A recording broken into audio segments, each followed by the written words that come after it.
ভালো একটা পরিকল্পনা করছে, যেটা আমরা বড়রা করতে পারি না, কারণ আমাদের দেশের জন্য এখন কৃষিকাজ খুবই জরুরি।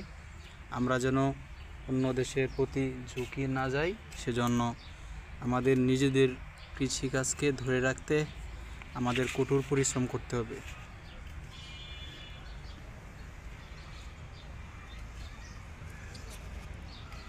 সে আসলে সবসময় ইউটিউবে এগুলার ভিডিও দেখে কিভাবে সুন্দর সুন্দর চাষাবাদ করা যায় বা কিভাবে শাক সবজি এগুলা চাষাবাদ করা যায়।